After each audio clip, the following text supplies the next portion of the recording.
1867 sports show. Look at us. We are nothing if not men of our word. We said last week we would get over 1,000 subscribers on YouTube. We would, don the old paper bag, or as I like to call it, current Senators fans headwear for our next episode. And frankly, I think watching you struggle to use your catcher's mitts hands to make that over the last couple of minutes was well worth the price of admission there, my friend. Well, I mean, first of all, it was an absolute, treat just to kind of relive my old arts and crafts days from kindergarten. It was fantastic. Second of all, the inside of this bag smells like Cora's. Shout out to Cora's, lovely breakfast brunch restaurant in the Canada region. Are you And yeah, licking the inside of the congratulations. bag right now? Because I don't think they're very moisture resistant, these things.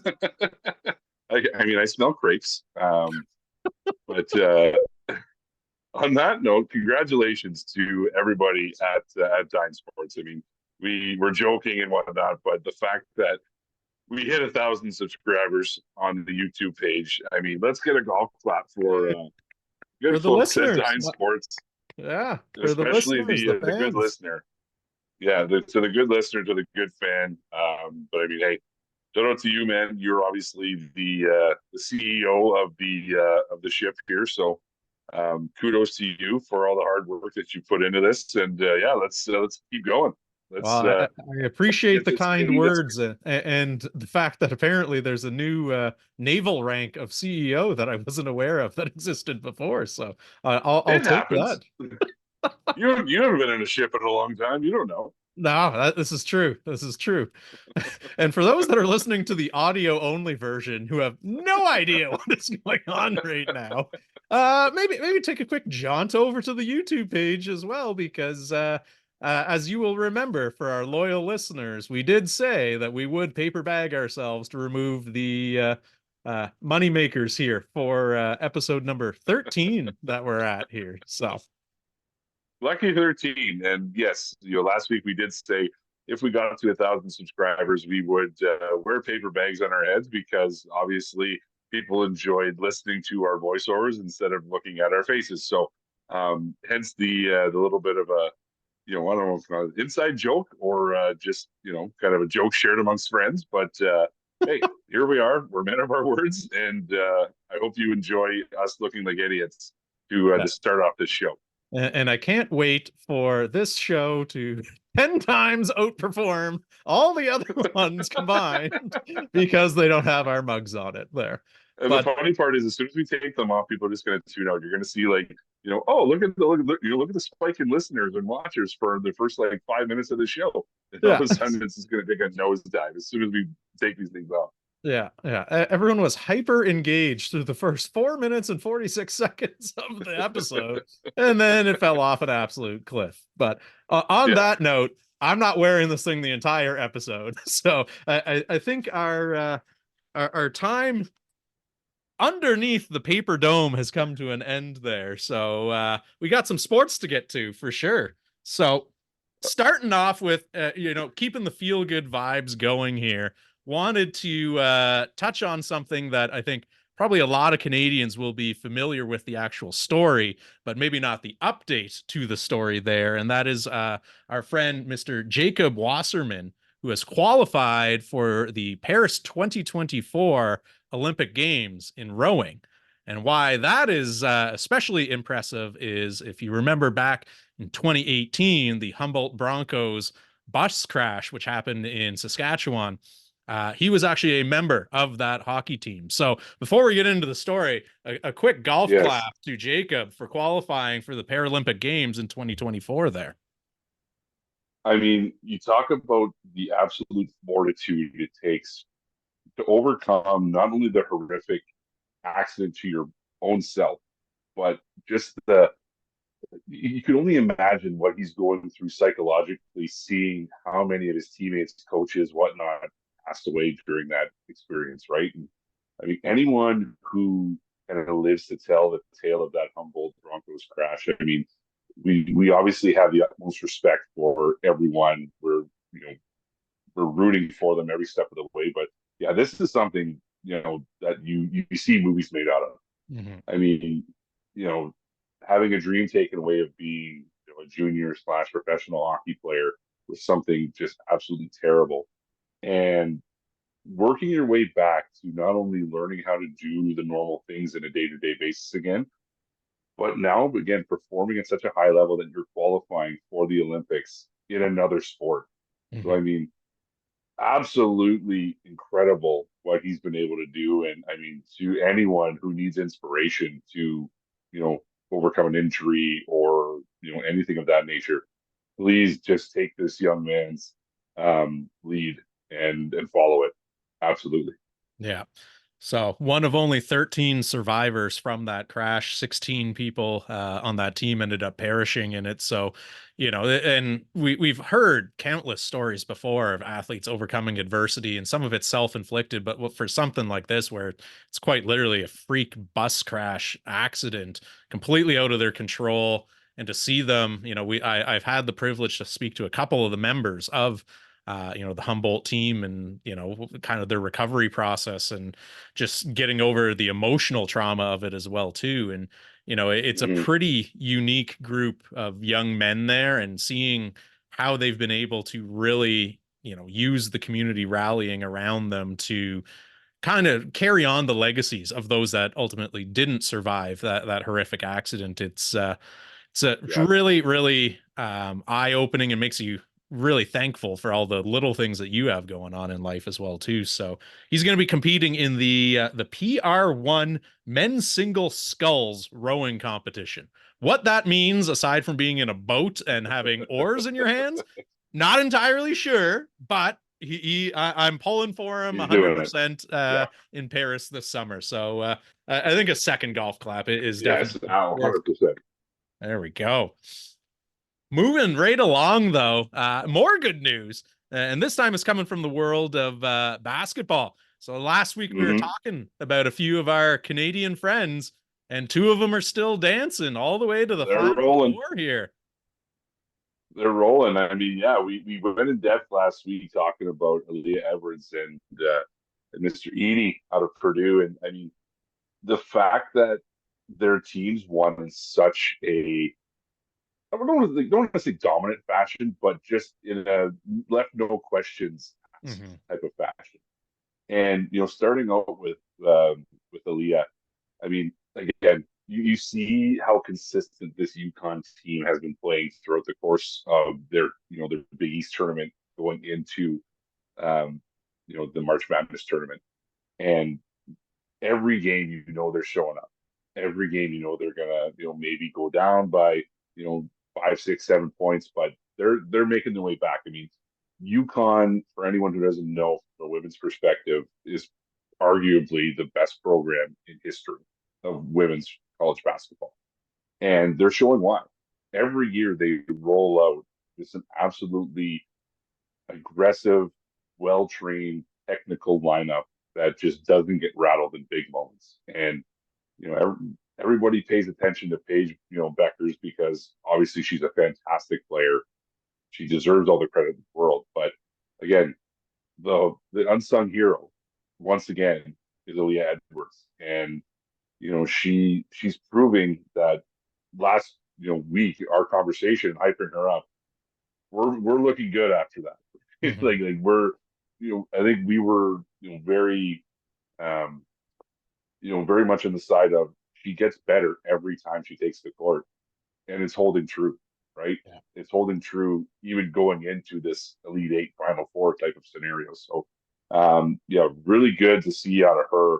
And then you talk about absolute establishment of one's skills, and Zach Edey put on an absolutely dominant performance in the Elite Eight. Because I mean, you mentioned it several times. Purdue's had to exercise some of these demons that they've faced over the last 4 or 5 tournaments, and I think they finally got over the hump of, wow, this is a big game. Let's see how they're going to blow this one, right? Well, Zach Edey said, no, let's everybody jump on my enormous back, and I'm going to carry us straight into the Final Four. And I mean, 40 points, Yeah. in a, the biggest game of his life. Like that's something that just can't be understated. And I mean, if people weren't paying attention to his improvement and his draft stock just skyrocketing, I think this past game, was a true indicator of, all right, he's there now, Yeah. right? He's there, and I'm really anxious to see what he can do now in the Final Four and hopefully in the national championship. Yeah. Well, we talked a lot about both of these players' draft stocks on the last episode, and we were kind of saying both of them have taken some unique journeys to get to where they are right now in terms of both of them. Again, Edey hasn't officially declared. He's still going through the tournament, but he's going to declare at the end of this year. Yeah, Let's call it what it is, right? yeah, And to go out there and really put an exclamation mark on what's likely his final run with Purdue here, dropping 40 points and 16 rebounds as well, too, against a really strong Tennessee team to help guide his team to the first Final Four appearance since 1980, can't be understated because the timing couldn't be better for a performance like this, right? I've yeah, talked ad nauseum already about how, oh, well, okay, great. Masai picked up draft picks in a really crappy draft year. But for those that have been paying attention, the narrative is even shifting a little bit more sour than that, where we've had several headlines on, ESPN, TSN, Bleacher Report, wherever, where scouts and general managers, who, of course, they're choosing to remain anonymous at this point, but they're now mhm, saying that in all their years of professional scouting, this is the worst draft class they've ever seen coming into the NBA. So, with mhm, that in mind, now's the time to show out, because if this was a Zion Ja kind of RJ draft year, like we were saying, Zach Edey, he's kind of a fringe prospect there, where he's not going to step into the league and take it over by storm in year one, right? yeah, Now, really weak draft class. If he goes out there and, even just based on the merits of his 40-point game, has really risen his draft stock. A lot of scouts are now talking about him as potentially a top 20 pick. If he goes out and wins a national championship, maybe he's creeping towards top 10, because really, once you get outside of, kind of the French imports, in that top 3, 4 players, like even the top 10 really isn't that set right now. So can you see a yeah, team that needs a big man taking a swing? Because, hey, everyone in our scouting department saying, like, it's a dart throw no matter what you do. You might as well go out and get a 7'4" center who's shown some deft ability around the rim. At least that's something you're always going to need, whether you're, small ball, high school ball, college, or the pros. Someone who's going to clean glass and grab rebounds, and he can give you that in spades. So I think his stock is taking a huge, huge leap. But really, Aaliyah Edwards as well too has really done herself some favors in terms yeah, of her WNBA draft stock there. 24.6 rebounds, 1 assist against USC. And for those who might not have been following kind of the regular season and the tournament play and whatnot up until this point, like, USC is no joke. They were the number 1 seed for a reason. yeah, Juju is breaking freshman scoring records, yeah, and that's going to be a really strong women's program for years to come now, because they just brought in the number 1 recruiting class in the nation as well. West Coast, nice campus. Hey, our team's doing good. They're going to have no problem bringing in some top talent. So keep an eye out on USC. But Aaliyah is showing that she's more than just that kind of grit and grind player that we were talking about on the last episode there. She's a tweener. She's not a true, center. She's kind of a small ball forward, but she can do everything that you ask of her. You yeah, want her to go out there and guard the opposing team's best player? She can do it. You want her to go out there and score? She can do it. You want her to go out there and just grab rebounds and be a menace on, your defensive side of the ball? She'll do that as well too. So she's going to have lots of teams that are interested in her. Where she ultimately goes is the $1 million question. But any single one of those WNBA franchises could use a player like her. And, you look at the fact that they just released the LSU versus Iowa numbers, which were 12.3 million average viewers. right? So shattered every NCAA women's viewership record ever. Shattered every single NHL viewership record from last year, every single MLB, every single college football game Yeah. except for one in the regular season. So, like, the amount of eyeballs that are going to be on her, because guess what? UConn gets to play Caitlin Clark in the Final Yeah. Four next round. So Aaliyah is going to have that really, really huge national stage. And already, you know, I didn't get a chance to see the numbers of the USC versus UConn game, but let's call it what it is here. It's the Caitlin Clark effect. More eyeballs are going to be on whatever Yeah. game you're involved with. So if ever there was a time to go out there and really, you know, put your stamp on a tournament run here, it's coming next round for Aaliyah. Yeah. And, the one point I'll just add to that is this is an opportunity for her as well to show off the defensive prowess that she's got because, hey, if they need somebody, to put on Caitlin Clark and give her a different look from the defensive side of things, I think Edey Edwards is a perfect example of what UConn can offer that no other school can. Mm-hmm. So this could be, very impactful for, again, improving her draft stock even more and putting her even more in the national spotlight if she can produce on the defensive side of the ball against Iowa. Yeah, absolutely. So, you know, fingers crossed that they both are still going to be dancing, but big weekend of Canadian hoops Yeah. coming up this Saturday. And speaking of Canadian hoops, another big announcement that got made is Yeah. a bit of a local connection. Mr. Dave Smart of Carleton Ravens fame is going to be the new head coach of the Pacific Tigers in the Let's NCAA. get a golf clap for Mr. Smart. I mean, what a fantastic transition he's made from being the all-time winningest coach in Canadian university basketball to then going on to coach with the national program and really kind of establishing himself as, being able to coach some of these, higher level, higher tier players. To going down to Texas Tech, being the top assistant for a program that was ultimately on the decline.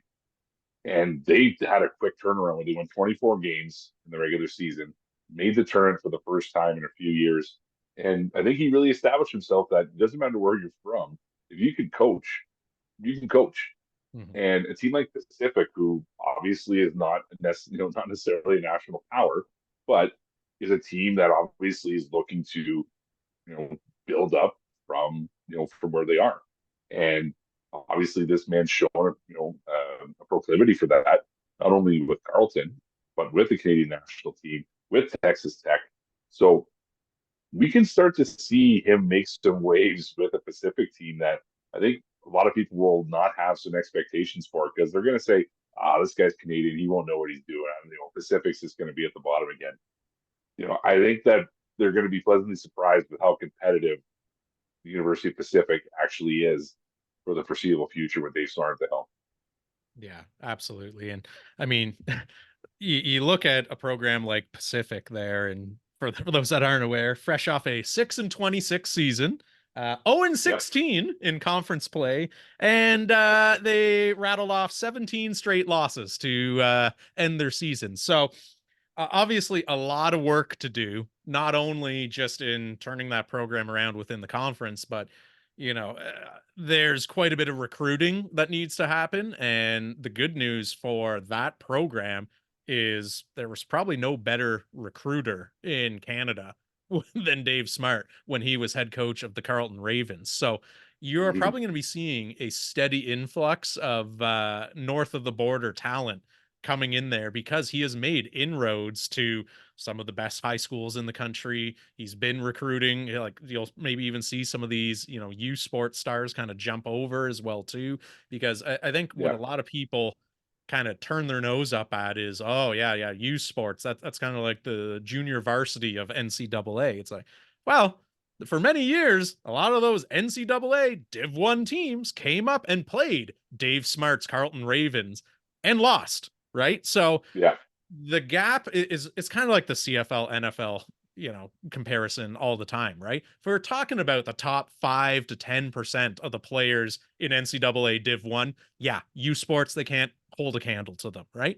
But for the most part here, You take out some of those real extreme outliers, there's not a huge difference, or at least not as big a difference as people initially think between those top U Sport players versus, role players or starters on teams that might not be star players that are NBA bound. So, you look at the conference as far as why would he go to Pacific, right? Well, Google Pacific, like Google Images, kind of a nice campus, nice little locale. The weather's not bad there as well too.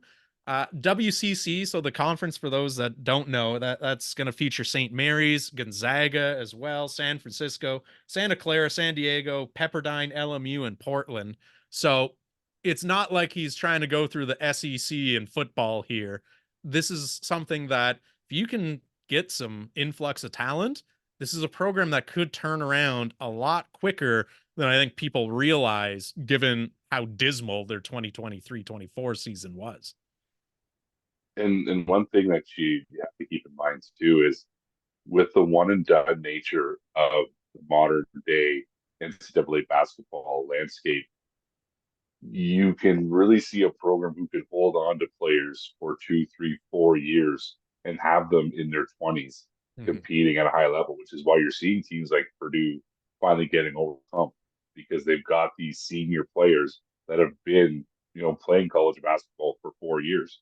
So again, you look at the difference between a U Sport program and an NCAA program. This is again kind of where you can make an inroad with that knowledge of the U Sport landscape of, hey, if a guy's played 2, 3 years at U Sport and is looking for a big challenge, why not go down and play your remaining year of eligibility at a school like Pacific, right? To really show people that the difference is not that big.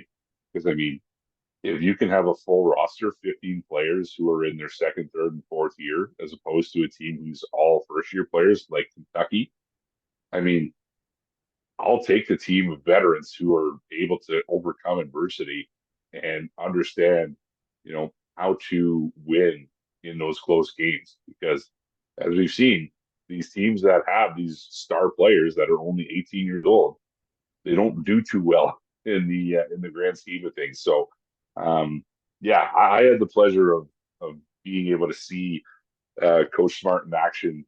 All 4 years I was at the University of Ottawa, and I mean the regimented approach that he had with that program, we had so much respect for, and he was just such a imposing presence on this, like on the sideline. It was something to behold. When you went to a Carleton game, you knew that Coach Smart was going to have an aura around him when he walked in the building. So I wish him nothing but the best. I know the guy can coach, and again, I'm really excited to see what he can do with a program like Pacific and show people that he's not just a good Canadian. Yeah. Well, you even look at, what he was able to do at Carleton. Obviously, 13-time U Sport champion as head coach, couple more titles under his, I can't even remember, omnipresent czar of Carleton basketball. He was essentially overseeing the program, but wasn't the head coach. But and they added a few more banners to the Ravens' nest there as well too. So, but during his time on the sidelines, he went 591-48, which is good for Crazy. a 925 win percentage as a head coach. Making that even more impressive is his first year, he went 13-14. So that means if you throw out that first year, he lost 34 games over the next 18 seasons as head coach Yeah. at Carleton University. So Hey, it's unbelievable to, really think about how dominant that program was, not just for a yeah, small period of time, but for almost 2 decades of yes, dominance where they're either going undefeated or maybe losing one game a year and rattling off 34 victories. And oh, by the way, we beat Alabama when, Colin Sexton and them came up here to play against yeah, them, and all of that as well too. So you sprinkle that in to a struggling program like Pacific, you can quickly see why he only needed one season in Lubbock down with Texas Tech there before someone poached him for a head coaching vacancy. Yeah, and I mean it's ridiculous when you say those numbers out loud because I knew that, and I'm still, in awe of those numbers. Because like, what coach has a 92.5 winning percentage, let Yeah. alone over the course of 20 seasons? You know what I mean? Yeah. It's really something that people don't understand the greatness that it takes to have that. So yeah, again, we'll keep the hype train going for Coach Smart, and yeah, like I said, hopefully it can become the Pacific can become the Carlton of the NCAA. Yeah. Carlton Southwest. Yeah, maybe they'll rename the team after he has some success with Yeah, there you go. They're no longer the Tigers, they're the Ravens as well too. it. Um Switching gears a little bit, in a circuitous way, I'll get to how this is actually basketball related as well. But weird In a what news. way? Sorry. What's that? In a what way? Sorry. Circuitous. Look, hey, Circuitous. Okay. yeah, buddy. That's not the first time I've dropped that on this show here. You should be used to my thesaurus, Rolodex word of the days that I'm busting out at this point.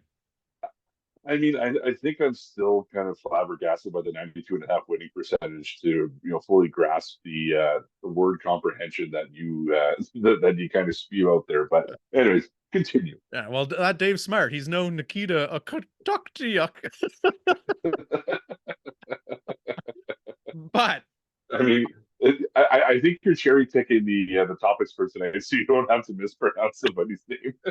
I'm avoiding any Russian-born players here. But the Newfoundland Growlers, who, number one, great logo. Number two, Large great Thunder. team name. But they are no longer going to be in operation, not just after this season, but as of today, no longer part of the ECHL. So, bit of a bombshell getting dropped on obviously anyone who's involved with that league whatsoever. But 6 games remaining on the schedule, they've canceled all of them, folded the team. Everyone on the team, including coaching staff, are unrestricted free agents. Anyone else can pick them up. Player wise, the league says there's a maximum of 2, so you can't just go and grab the entire team. But wild, wild times out on the Rock on the East Coast there.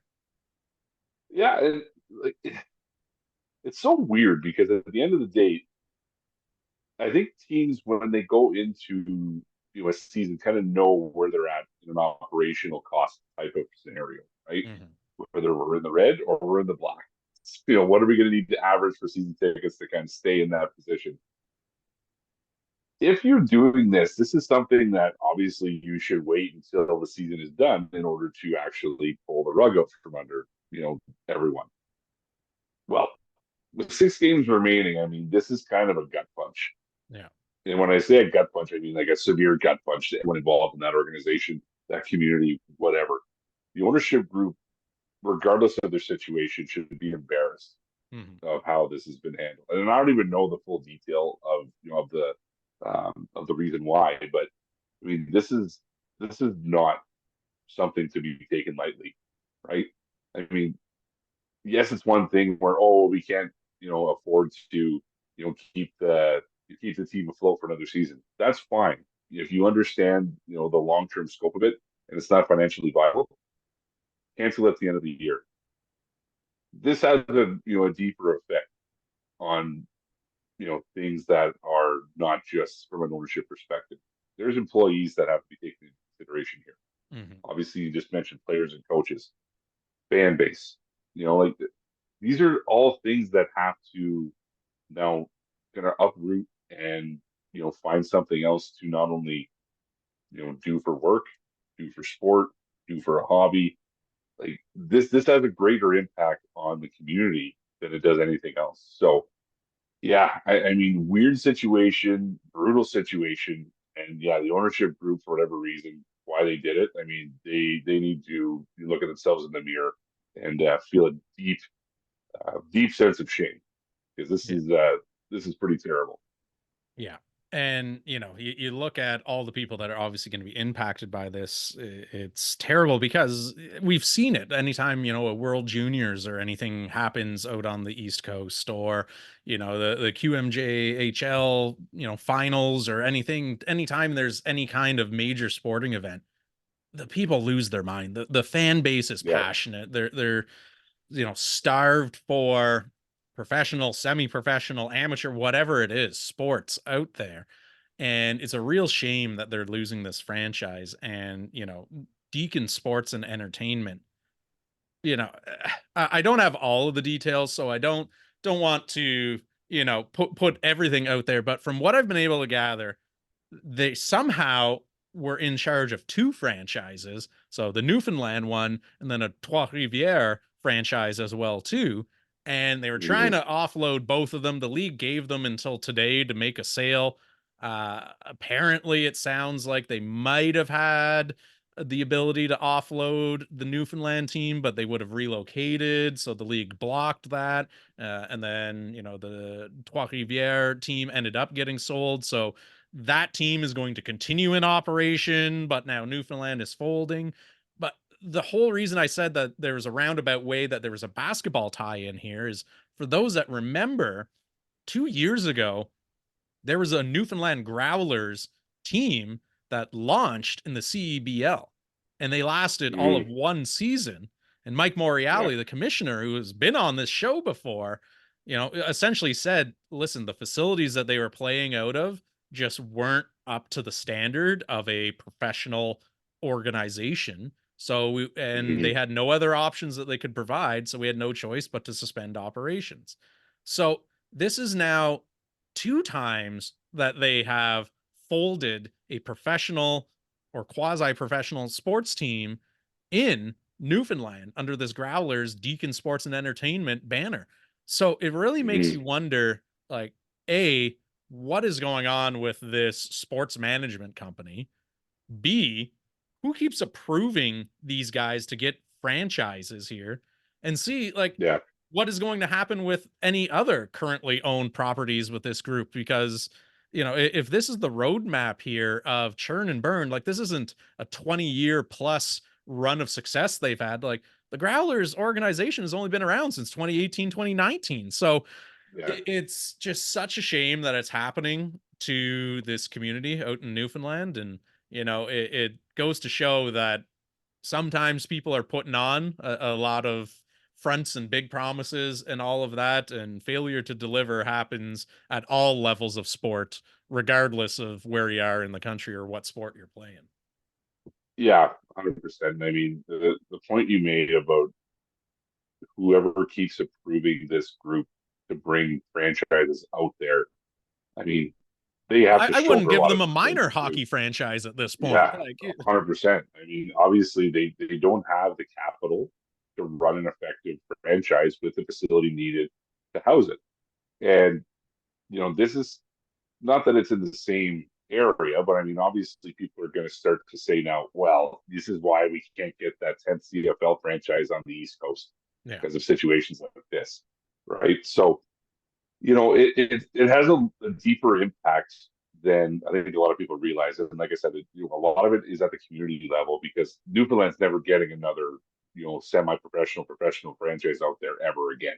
Because Yeah. this is, And we I talked think about that's this the on point numerous right there occasions. that needs to be hammered home, right? It's not just a failure of this franchise didn't work out. It's now a black eye on anyone who was considering, having a prospective franchise out on the Yeah, East Coast there. And you look at the numbers, I think the Growlers were actually outdrawing Trois Rivières, yeah. something like 3,700 to 2,200 on average per game. So it's not the fans' fault.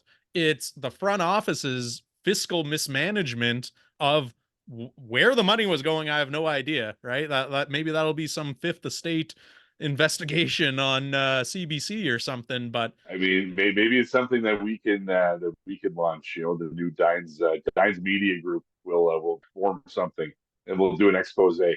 We need to outsource an accountant there because math is not my strong suit. Don't know what you minored in there at Ottawa U during your playing No, no, days. no, no, no. I'm not talking about taking over the franchise. I'm talking about doing like a story on the team itself. So we're not doing any accounting.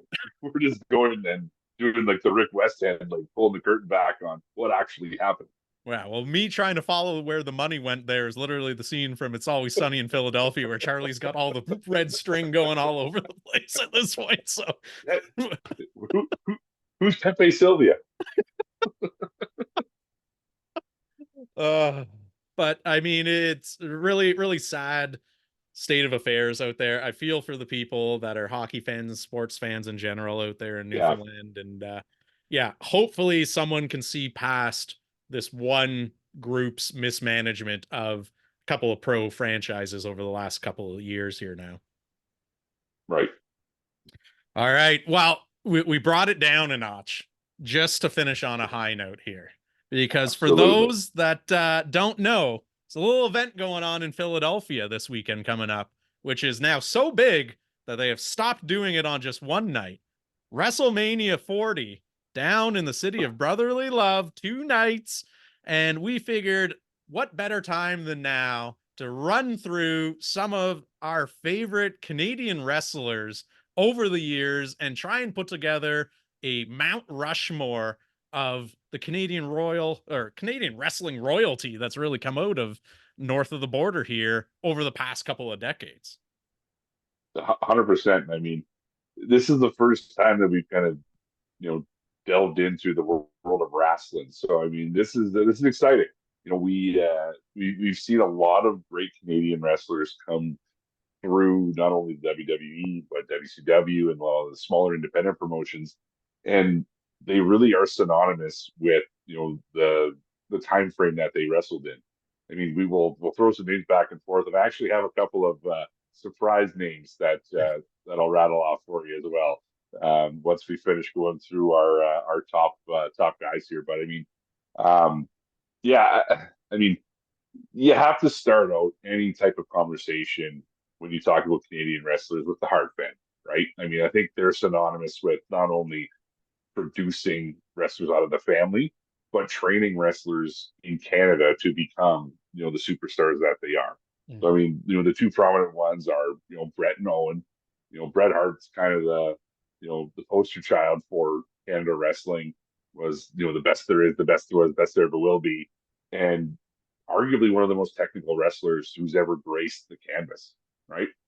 And then Owen, obviously the youngest Hart brother, was kind of that high flyer, again, technical wrestler, and really had that persona of like, the rivalry with his brother. They really played well off of each other. But yeah, I mean, look no further than the Harts when you talk about, true Canadian icons when it comes to wrestling. Yeah, absolutely, right. And Bret the Hitman Hart obviously has to be on that Mount Rushmore for both of us here when we're putting together any kind of list there. And everything from his time in WWF to the infamous Montreal screw job where Vince McMahon kind of stripped the title from Mm-hmm. him when he was against Shawn Michaels, and the ref called the tap out where there was no tap out when Michaels put the sharpshooter on Bret Hart, and then Bret Hart spits on Vince McMahon on live TV in a moment of non kind of kayfabe acting, real life spilling over, and there's a great episode of Dark Side of the Ring where they kind of went over the Montreal screw job there. And Yeah, you see him after he air writes WCW because he had already yeah, signed the contract to hop over to that promotion, and obviously goes on a huge run there as well too, and had some pretty memorable moments for a company that was kind of on its way out at that time, right? yeah. This was during the Monday Night Wars where you had Nitro versus Raw, and Oh, what who a time for wrestling! oh my god, there'll never be another era like there was No, in that sort of attitude era WCW.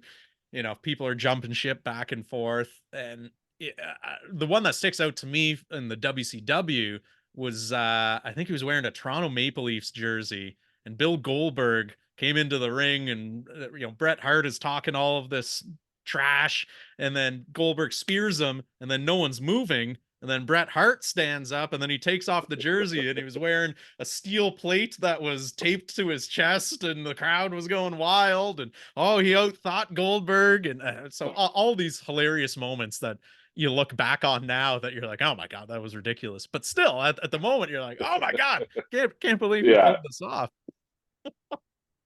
Yeah, and again, like super entertaining. I mean, I think that when Bret Hart went to WCW, his career was just kind of mismanaged. They didn't have a plan for him when he went Yeah, there.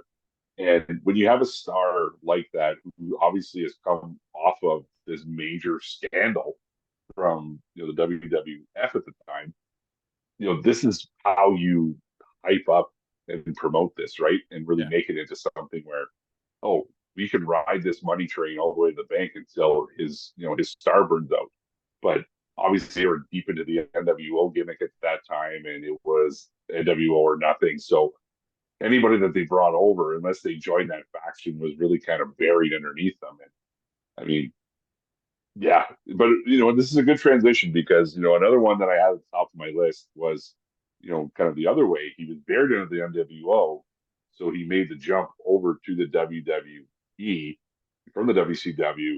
Chris Jericho, mm, and you talk about skills on the mic, technical ability inside of the ring, and just an absolutely fantastic gimmick and character that he was able to portray for a long period of time. There aren't too many wrestlers like Chris Jericho who are able to sustain that, likability, even if he is playing the heel, and maintaining that level of interest because he's hilarious when he's on the microphone. Like just an all around talent that you don't really see that much of anymore. yeah. And he's kind of a unique one as well, too. Whereas, Bret Hart was a very technical wrestler. Chris Jericho kind of went through different ebbs and flows through his career, right? Like when he first started out with some of the indie circuits and over in Japan and even in WCW to a degree there, he was kind of a high flyer off the top Mm-hmm. ropes, doing backflips, moonsaults, all of that good stuff. Then he definitely transitioned pretty seamlessly, even from babyface to heel, then back to babyface. Then you want to root for him, you don't, you hate his guts. Like he really Yeah, did run the full gamut. And even now, too, like he's still wrestling, once a still week on going. Yeah, AEW. And so he's had just such a prolonged career.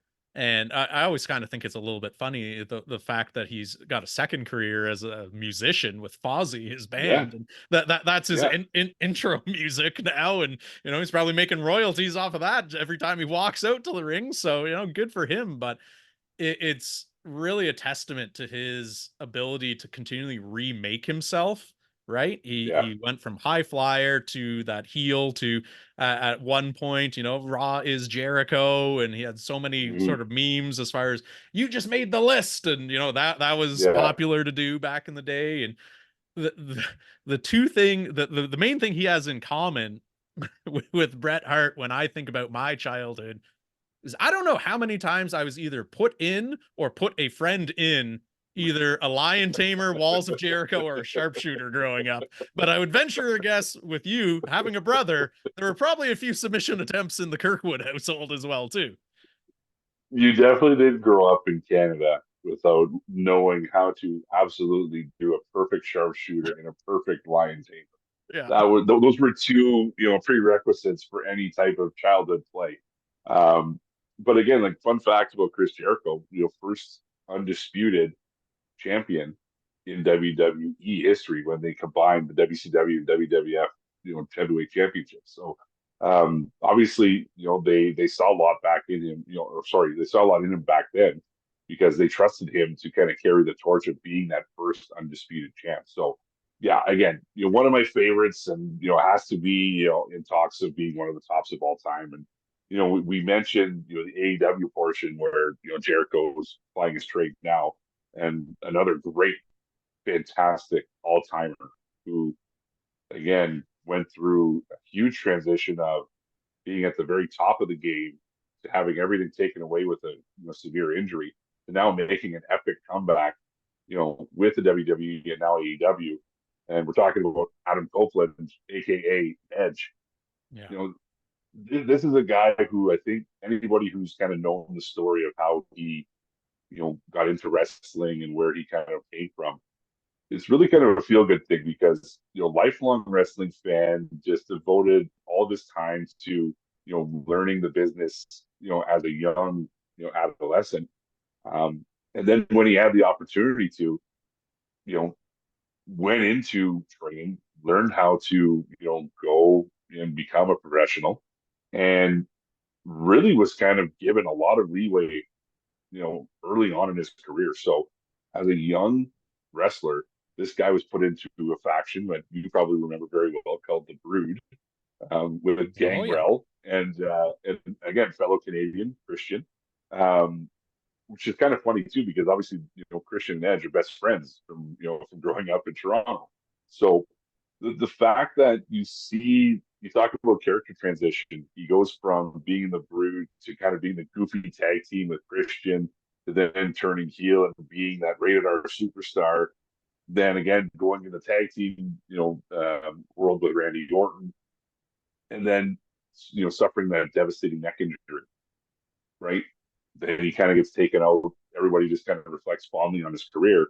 Then makes an epic comeback at WrestleMania, or sorry, at the Royal Rumble a few years ago, and back into it full time now, and I think he's the champion, if I'm not mistaken, of AEW right now. So, yeah, just an all around again great technician. This is kind of a theme that we're talking about with Canadian wrestlers. Like they all seem to take it very seriously. They train hard, they work hard, and they're very good at what they do. But yeah, he's definitely one of the best wrestlers of all time, let alone Canadian wrestlers. Yeah. And just took a belt off his longtime friend Christian at a recent AEW in Toronto, where if anyone watched it, we actually put a screen clip of it on the Dine Yeah. Sports socials there.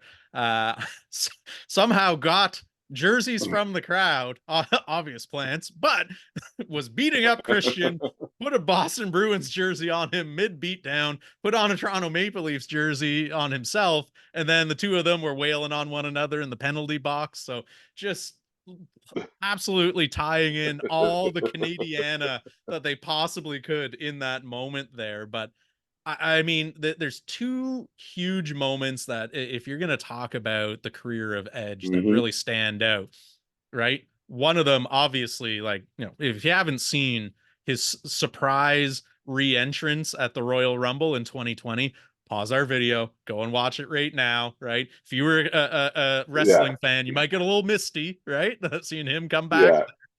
but he was truly a surprise entrance because some of the things get leaked ahead of time as far as like, Yeah. oh yeah, well, weird. Ronda Rousey was in the airport where, the Royal Rumble was going to be, and oh, weird, she came back. Whereas this Yeah. one, like people genuinely thought he was never going to wrestle again. And this was someone who took a Yeah. 9-year absence from the sport because of his Mm-hmm. severe neck and spine injury, and doctors just would not clear him for contact at that point. And it wasn't until later on that medical advancements he was able to ultimately make that return. But the second one, and it's probably one of the most iconic tag team moments you'll Mm-hmm. ever come across, right? WrestleMania 17, or X7 Mm-hmm. as they called it at the time, table, ladders, and chairs match. Yeah. It was Edge and Christian, the Hardy Boys, and the Dudley Boys. Yeah. And Edge spearing the Hardy Boys from probably 25 feet in the air. Yeah. Like, 30-foot ladder. Yeah. you probably could have made the argument that two people could have died with that move right there. But they Mm-hmm. actually did like a great breakdown as far as they kept trying to practice the moves, but they couldn't get it so that Edge could actually hit the target properly. And so they had to have, I think Bubba Ray Dudley had to have the other ladder and start walking towards the corner so that they would swing back towards Edge and then hit him. So there's Yeah. not only rewatch that highlight, but then rewatch the interview that they did. I think it was on like the 20-year anniversary of WrestleMania 17, they sat all 6 of the guys down and kind of had them walk through that match. But goes to show you the fact that we're talking about this thing still, 27 years later now, whatever the math works out to be, shows how wild that moment was. And whenever I think of Edge, it's the Royal Rumble entrance that, the building almost collapsed with how loud that pop was when his music came on, and that Mhm. tables, ladders, and chairs match there. Oh, 100%. And I mean, I think you could put that match you're speaking of like top 5 of all time, because I mean, you had a little bit of everything.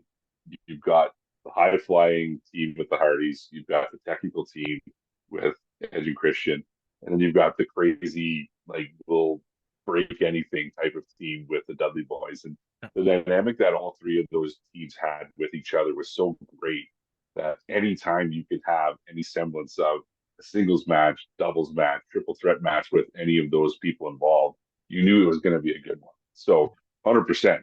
I think that's very synonymous with, not only the career of Edge, but anyone, involved in that match for sure. Yeah. So we're 3 for 3 on who we would have on our Mount Rushmore now. Where that fourth one goes, because I've got a long list of kind of honorable mentions here as well too. So I'm do I. curious to Yeah. see where you went with your fourth one, because depending on how deep into the rabbit hole you went, it's either a very obvious one in my mind, or you don't even know that they were Canadian. Yeah. And then this is the thing. I think that one, I think I went with the road of you don't know that this guy is Canadian. Yeah. And the reason that I chose him is because this is the greatest heel character in wrestling history, bar none. And I'm talking about the late great Roddy Piper, Yeah. who, unbeknownst to a lot of people, is actually from Saskatchewan. Yeah. So, the reason why I actually started to like wrestling when I was young was because of the way that Roddy Piper would just engage with the crowd, where you loved what he was saying, he was hilarious, but you hated him at the same time. And he played it so well, and he refused to just do anything other than be perfect when it came to a feud with a wrestler. That's what really set him apart and made him become that great heel. You talk about his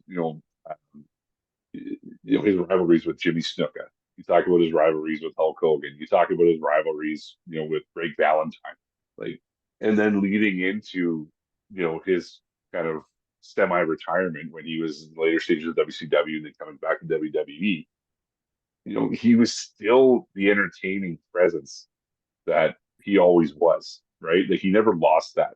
So, it takes a lot for wrestlers to gain popularity. It's even harder for them to keep it.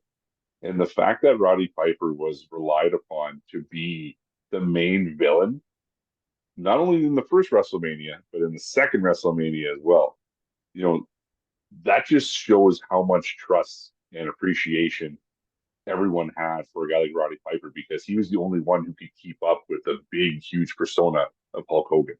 Yeah. Yeah, absolutely. And, when I was sort of running through the list of who I was going to include on this Mount Rushmore, I think all the comments that I kept coming across, whether it was on, a forum or Reddit or some sort of wrestling fan page or anything like that, was the top comment was always, "Today I learned that Roddy Piper wasn't actually Scottish and he was Canadian." Yeah. Because he played it off so well, and it was in an era where there weren't a lot of guys who were good on the mic. Like, Mm-hmm. you look Yeah. at Hulk Hogan, right? "Oh, take your vitamins and say your prayers, brother," and that was about the extent of that, right? Like Yokozuna, what are you getting out of him? You've got, the Ultimate Warrior, who's just on another planet 99% of the time, quite literally and figuratively.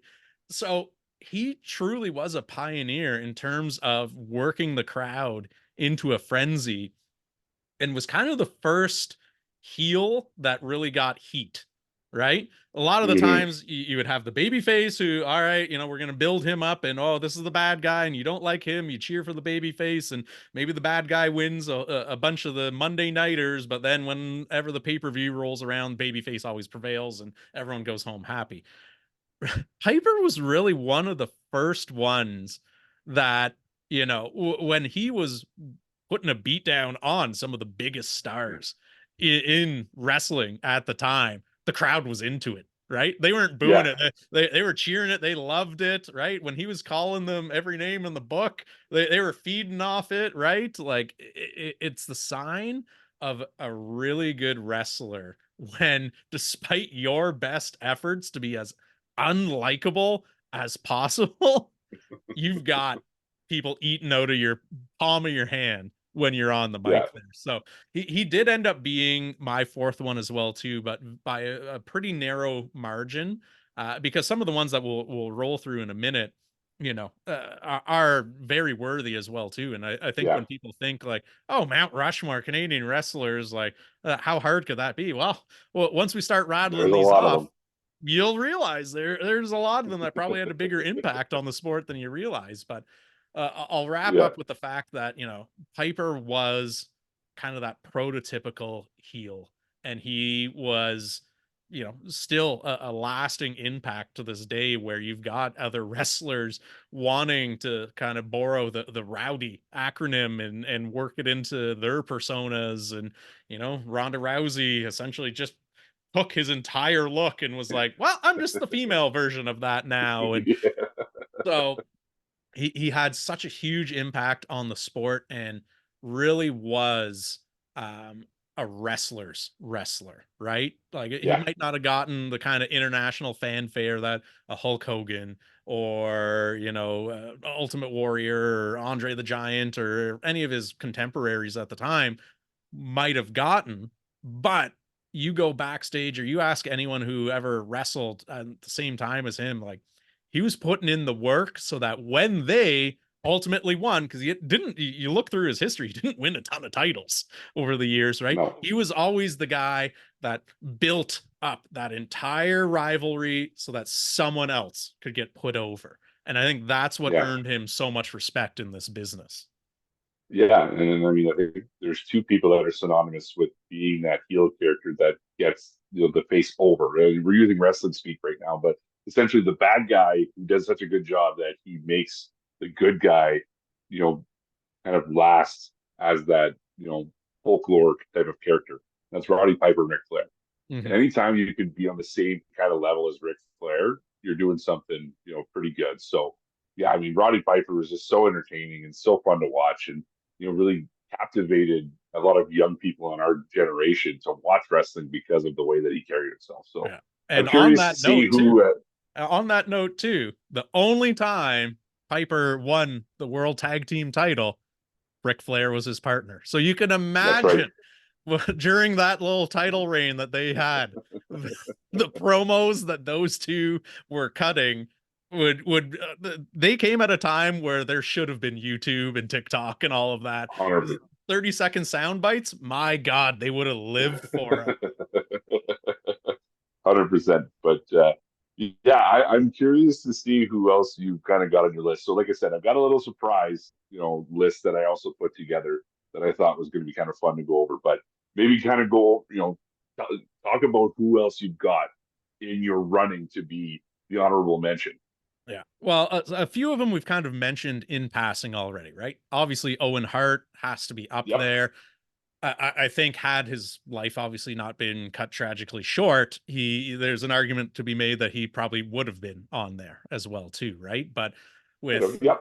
the whole gimmick of the blue blazer and even the circumstances that led into that, like it was just such a unnecessary, stupid, tertiary storyline that went into Yeah. anything that wasn't even like what caused him was the build up to a WrestleMania. So really unfortunate on that one, but was really, one of the pioneers of his time with that Hart family, right? Yeah. The other one that was really, really exceptionally hard to cut was Miss Trish Stratus, who Hmm. was a pioneer of the women's wrestling movement. And I Yes. think I wrestled with the like, oh, I can't go all guys. I got to have at least one girl on there. But I think ultimately what it came down to was she came along at a time where it was the Divas era. It was Mm, wrestling kind of in name only. There's a lot of, bra and panties matches and whatnot, mhm. which is why it's actually kind of nice to see that in recent years she's actually gotten back into it and is actually having, Yeah, those matches where she's showcasing her athleticism and all of that. Because I think a lot of people default to, all right, she was just, blonde bimbo or whatever, but like she was an exceptional athlete. But she was great. just because of what the nature of the Attitude Era was in WWF, that wasn't what was selling tickets. They weren't putting female stars over based on their wrestling ability. It was, Tori Wilson and Stacy Keibler and Trish Stratus and Lita's walking to the ring in a bra and nothing else. And like, it was a product of its time that you look back on now and you're kind of like, really? We're having our third mud wrestling competition in the last month Yeah. here between these girls. So I think that ultimately hurt her, but you can't deny her impact on the women's game as far as wrestling is concerned. No, and I mean the only point that I'll make is I think that she didn't get showcased as much is because no one could hang with her Yeah. in her technical abilities, right? So she was kind of a unicorn at that time. Yeah, I think in today's realm she would flourish, Yeah. and she would absolutely be a top star in the WWE for sure. Yeah. There were more than a few teenage boys who I'm sure had a Trish Stratus poster in their bedrooms at some point Just a growing up. couple. Yeah. Yeah. Obviously Christian, you can't talk about Edge's career without Christian, right? He was kind of not only his tag team partner, but for large stretches as well, his kind of foil, his counterpart. And Yep. you want to talk about someone else who's really good on the mic and I think has actually Mhm. probably gotten better over time. Like, I don't know if you've seen any of the promos he's been cutting in AEW lately, but he's getting a lot of reactions from the crowd and he knows how to hit on things that are going to get under people's skin and elicit that Yeah. reaction from the fan base. So he was definitely one as well too. Uh Hmm.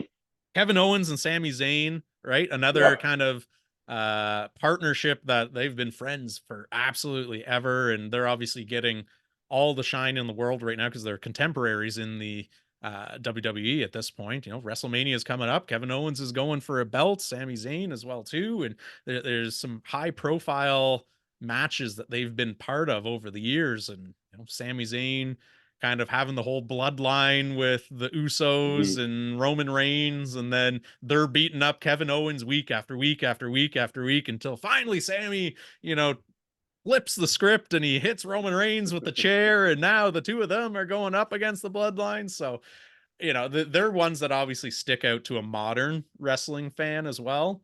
But the Right. last one I had, and he was probably the hardest to omit just because I have such a soft spot for him, because he's done things largely in the shadows. New Japan Wrestling, AEW, a lot of indie promotions, but you ask anyone who follows, professional wrestling, Kenny Omega has to Kenny have Omega. that Yeah. name up there. And he probably has the most entertaining matches you'll ever see in your Hmm. life. Like a Yeah. lot of the wrestling promotions, for those that don't know, they kind of do everything on a star rating system, right? So very few 5-star matches get handed out, right? Like we're talking about the iconic of the iconic, right? Like the WrestleMania 17 table ladders and chairs match there. Like that's an example of a 5-star match that you're talking about years later, not just something that happened in, Greensboro, North Carolina on some random Monday night. Hmm. He has been involved in so many 5-star matches, both in North America and overseas, that Hmm. it's almost ludicrous. Like it's probably the Dave Smart win percentage record in terms of involvement in those matches. It's unbelievable. So those are my notable omissions, but I'm curious to hear if there was any sneaky ones that I've maybe overlooked here on your list. Yeah, and just the point of Kenny Omega, I think that people would strongly consider him to be the best wrestler not in the WWE right Yeah. now. But yeah, no, great, great choices. Obviously very tough to cut all of them. And I mean, I had all of them on my list. I kind of put a little bit, more people on because I went back to kind of when I was, starting to get into wrestling. There's a couple people who were there before, but just, knowing the impact that they had. So, like, you hear the name Killer Kowalski, right? Killer Kowalski was, but again, like Killer Kowalski was kind of that, Bruno Sammartino type of Yeah. presence where, for anyone who's not familiar with that, like these are big names back in the 50s and 60s. Killer Kowalski, I think, trained 70% of the WWE roster, Yeah. that came up in the 80s and 90s, and had a huge impact on the state of wrestling as it is today. Um, another one, people don't know this, but The Rock, Dwayne Johnson's dad, Rocky Johnson, Yeah. is Canadian. And the Soul Man had a good run in obviously the indie circuit as well as the WWF. Um, Another one from the 80s who was a huge heel and worked more on the AWA type of circuit, but Ivan Koloff. I don't know if you know that name or not, but feuded with Dusty Rhodes and Randy Savage and that whole group back then. But again, great character, kind of like a Soviet nationalist, and The really kind of amount hit on. of like Soviet, Middle Yeah, Eastern like foils that they would just not be able to get away with nowadays back in the 80s. It's almost laughable, but yeah, I no. know. They're the hot button topics, right? It's like they're easy characters to dislike, so that's kind of where they went with that. And the The last Iron two that I Sheik. had were, yeah, the IMC, exactly. But like the last two that I had were two that were prominent when again I got into wrestling, so they kind of stick out to me. The first one is Dino Bravo, the Yeah. Canadian strongman. Again, a legitimate, bodybuilder, Yeah. could bench press 500 pounds plus, was that, he was kind of the Hulk Hogan of Canada at the time. Everyone loved Dino Bravo. And I mean, anyone who doesn't know what happened to him at the end of his life, just go Google it, pause the show, go Google it, come back and never subscribe to the Dine Sports channel. But go look at what happened to Dino Bravo. And I mean, it's one of the most unbelievable stories you'll ever hear about in your life. But again, great wrestler, very technical, great heel. And, one of my favorites in regards to a bad guy, just because of, the sheer size that he had, was Mr. John Tenta, aka Earthquake. Again, a lot of people don't know that he's Canadian, but from Vancouver, and was actually a legitimate sumo wrestler Hmm. who competed professionally over in Japan and came over and obviously had a really good run in the WWE. So I mean, that's my list in regards to who I was considering to be in the running for Mount Rushmore Canadian wrestlers. Yeah, no, it's a great list as well too, and those that are maybe even kind of googling, Canadian wrestlers, like those are ones that are gonna come up pretty highly there because they did have legitimate runs. Like these aren't just people who I wrestled at the Calgary Stampede once, and we're considering you a wrestler. Like they had legitimate followings and really did help shape the sport. But you bring up an interesting point there where what I think is missing a lot from modern wrestling is good names like Earthquake and whatnot. Like everyone that's a Yeah, wrestler these days is it's their name or kind of like a stage name, right? But you no yeah, longer have the Giant or the Big Show or Earthquake or Canyon or there's just so many of these La Parca, all these yeah. old kind of pseudonyms or personas that you would now everyone just goes by their name. So I think we need to make a push of whoever's in charge of AEW or WWE creative there need to get back to the monikers as opposed to just the first and last names. So funny you should mention that because that's actually my surprise list that I brought up that I was that I found when I was researching. I found some of the best monikers that the Canadian wrestlers have adorned over the course of wrestling. So I've got my top five here, and again, Okay. great names, kind of synonymous with a Canadian persona. So the first, Klondike Bill, absolutely, just prototypical of like a northern, lumberjack, right? What was Um, the name of the red bearded guy from that claymation Rudolph special Um, there. Was that not Klondike Yukon Bill? Cornelius. Oh, Cornelius. Yukon Cornelius. Yeah. Yeah, Yukon Cornelius. But that's what I thought of when I saw Klondike Bill. I'm like, that's a great name. Yeah. So then we had another wrestler who went by the Flying Frenchman. Ah, there you go. From Winnipeg, though. So it's from Winnipeg. Yeah. Of course, we wouldn't have a Canadian wrestler without having a name like Scrap Iron. Scrap Iron. So he's either from Sault Ste. Marie or from Hamilton. Yeah, I love it. This is a kind of a mouthful, but again, you kind of think about where this name comes from, and you're trying to piece together what sounds intimidating. The Calgary Eye Opener. Is that describing a move that's in his arsenal? Like, was that his finisher? When I thought about that, I just thought of like a can opener getting into somebody's eye. You know what I mean? But yeah, that was one that was kind of weird that stuck out to me. My favorite of all time. This is the greatest wrestling name I've ever heard. We're talking about the great Biff Wellington.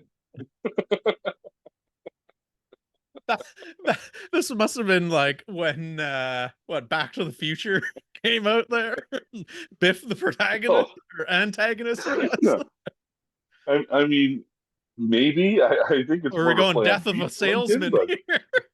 Yeah, I think it's when we're playing Beef Wellington, but whatever you want to think. But I mean, Biff Wellington's a phenomenal name. You think about him walking down the aisle, Howard Finkel just on the microphone announcing Biff Wellington fighting for the championship. But yeah, Jim Ross. Oh God, that's Biff Wellington's music coming to the ring.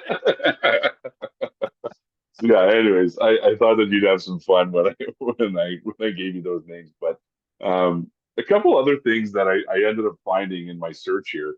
So just some interesting kind of ties to Canadian wrestlers. We've got 3 former professional football players who ended up adorning, the singlet and the squared circle.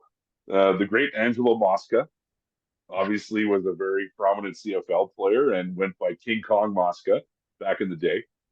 Was clearly not using too many of his wrestling skills at that Grey Cup party there that went infamous a few years ago. Well, he was using Joe Cap was using a foreign object, hit him with a cane. It was a table, ladders, and chairs match there. Anything, exactly. There was no DQ. Yeah. It was a TLC match, tables, ladders, and canes. Yeah. But an Ottawa tie here, but Glenn Kulka had a brief stint in the WWE. And actually, I think partnered with the Hart Foundation, if I'm not mistaken. And then again, one of the more famous football players to ever grace the gridiron in the NFL, and a lot of people don't know he's Canadian, but Bronco Nagurski. There you go. So he had a big stint as a wrestler as well. So some ties to football, and then 2 of them that were just kind of funny that I thought I would bring up. So we talk about kind of wrestlers from the 80s and whatnot, those big personalities. So obviously, Randy Savage, big name back then. Last name is Randy Poffo. Yeah. Well, his brother, Lanny Poffo, was actually born in Calgary, trained at the Hart Foundation, and went by, anyone who watched wrestling in the 90s, went as the Genius. Who was kind of like a scholar, type of character. Terrible wrestler, but anyways. So Randy Savage's brother is Canadian, and probably where the cowboy hat got incorporated into Macho Man's wardrobe there was from the Calgary Stampede. There you go, old chap. Yeah, exactly, brother. My brother's wearing a cowboy hat. Anyways, but this one I kind of saved for the end because he actually has the same name as a prominent Ottawa senator. We're talking about Claude Giroux, whose alias was that of Dink the Clown. Oh my God. I know exactly who you're talking about. I had no idea that he was Claude Giroux. Name is Never Claude bothered to Giroux. figure out his real name there, but Yeah. Nope. Name is Claude Giroux, and Dink the Clown was obviously a partner of Doink the Clown of '90s wrestling fame. But yeah. yeah, that's kind of the research that I did, and um, again, anybody who's not aware of the great state of Canadian wrestling over the course of the last 30 to 40 to 50 years, there you go, right there. And before we kind of sign off, obviously people are going to say, "Well, you forgot one of the best Canadian wrestlers of all time." Well, yes, Chris Benoit, great wrestler, but I couldn't put him on my list based on the way that um, things ended with Chris Benoit. So again, not that we forgot, I just didn't want to put him on my list. So I don't know if you were on the same note, but Yeah, I no. assume no less. Yeah, we'll omit that. Well, you can watch an episode of Dark Side of the Ring there if you want to see Yeah. why, but we'll kind of leave it at that. And I was gonna say two kind of quasi honorary Canadian wrestlers who have been mega stars over the years as well too. Obviously, you've got Dwayne the Rock Johnson. Dad is Canadian, Mm-hmm. played in the CFL, took one of the most infamous Sunshine Boy photos of all time with the turtleneck chain and fanny pack there. And then Mr. Brock Lesnar actually has a Yep. residence in Canada as well too, and so he kind of splits time between I think like North Dakota and Saskatchewan or something like that. But Well, he lives full time in Canada, and if you look at, he was actually on the list of Canadian wrestlers that I had pulled up, but obviously knowing that he was born in Minnesota, yeah, um, didn't include him on that list. But yeah, he's a full time Canadian resident. But yeah, again, who knows what's happening with him in the McMahon yeah, investigation that's happening right now. So yeah. we'll see how that nets out. Yeah, and we'll maybe wrap up the episode with this. I had never been to, well, in probably 20 plus years, a live wrestling show. And some friends and I decided to go to a local promotion, C4 Wrestling. I thought, all right, this is going to be, you know, questionable. Maybe I'm walking out within 15 minutes. If ever you are looking for something to do, maybe even a bachelor party, let me tell you, you need to go to an indie wrestling promotion because the Yeah. beer is flowing. They are throwing people through stuff. They take intermissions, and the wrestlers all go and sit at tables, and you can go and get autographs from them. And then they go back into character when they hop in the ring. Like, it's a scene. So, WrestleMania coming up this weekend, there's a lot of good Canadian talent on the card, but the professional wrestling scene in Canada, just countrywide, is in a pretty healthy place. So we'll maybe put a bow on that and go and check out an indie Yeah. wrestling to relive a little bit of nostalgia in your life if you're looking for something to do on a Saturday night. Exactly. And once you've done that, go subscribe to the Dying Sports YouTube page, and don't forget to check out WrestleMania this weekend.